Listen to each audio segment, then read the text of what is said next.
Hey guys, this is James from TeaDB bringing you InBetweenIsode number 91. So today it's going to be a slightly different type of InBetweenIsode. It is currently 4 o'clock in the afternoon for me. I've had a couple teas already today. I don't think it's a good idea to start another one. So I'm just going to talk about some different teas. I'm actually filming this right after filming the episode 90, which was on the Guangyang. So those of you that tuned into that episode, that was, as I kind of talked about it, a border tea. So I'm going to talk a little bit more about that genre. And so I have here 3 different samples, and I'm going to get close-ups for you guys later, of teas that Emilio sent me home with.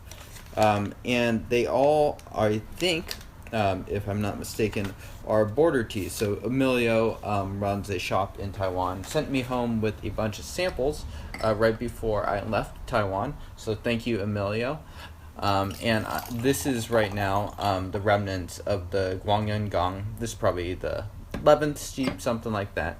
One noticeable thing about this tea is that it is giving out a little bit earlier than I would think. Something that has been stored similarly, that is actually proper Yunnanese Pu'erh wood. But that's kind of a tangential note.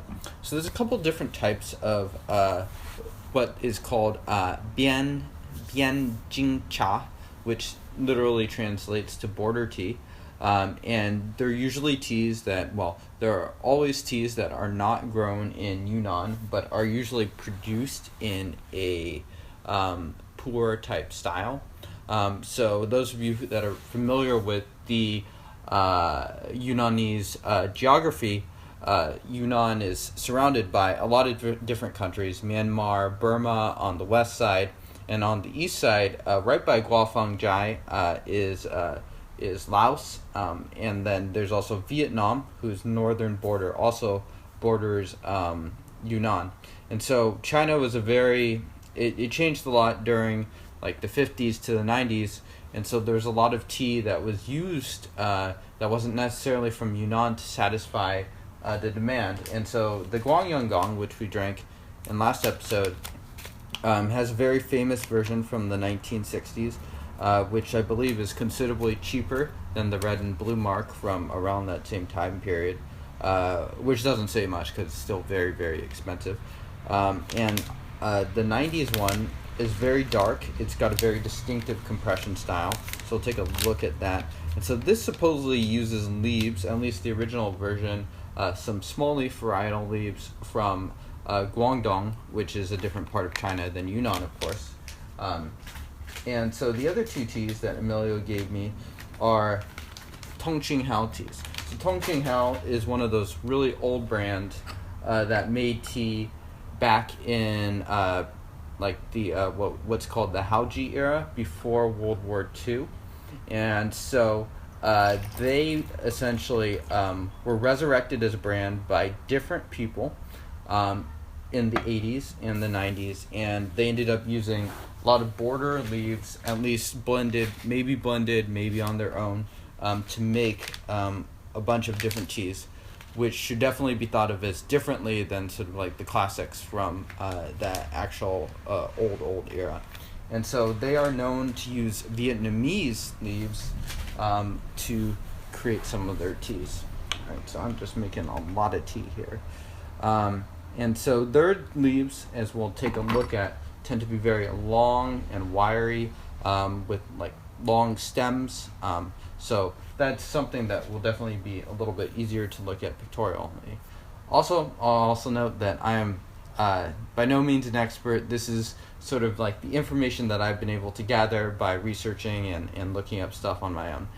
So definitely check out Marshall on site as well. He's got a lot of information, or at least some information, more than the rest of the English-speaking Pu'erh nerd crowd on border teas. Alright guys, so we have the Guangyang being right here. So this is just the last bit of my sample. So it has that really interesting fruit smell to it. And so as you can sort of see, the leaves are very, very dark. There's a lot of stems. Just looking at this sample, which is not necessarily, it'd obviously be better to have a whole cake. So you see the stems, the big stems there, very dark, and the compression style is also very distinctive, sort of compressed in sort of like an iron cake format. I feel like it's not quite as tight as some of those, but that could be just an example of being exposed to some humidity. So I'm going to put this back in. We'll take a look at the... we have here 2 tongqings, which likely use at least some part Vietnamese leaves. So 2000 Tongqing Hao 2 Lions and 1998 Tongqing Blue Label. There's a lot of different Tongqing productions from this era. So we will have a look. They started remaking tea, well, at least the modern Tongqing started to make tea in the 1980s. So you can see the leaves actually look pretty nice, and a good thing to do also is to dump out the leaves after you've actually brewed them out, and that can also help you tell.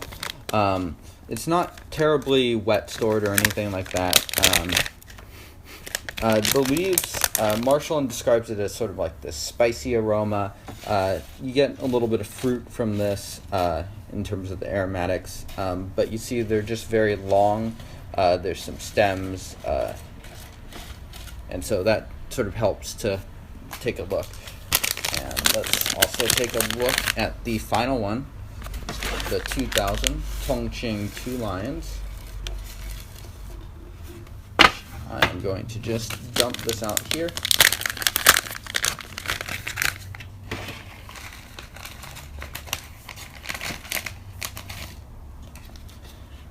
So you can see, compared to the Guangyang, the compression's a little bit different. This is more like a normal compressed cake. It comes apart a little bit easier as well. So again, we see a lot of these big long leaves. It's a little bit trickier to tell with this compressed bit, but there's some big, long, thin, wiry stems in here as well. And it becomes only more obvious as you pour out the tea, as you brew out the tea, and you take a look at sort of the base material there. So that concludes this In-Between-isode. Thank you guys for tuning in, and I will see you guys next time. Cheers.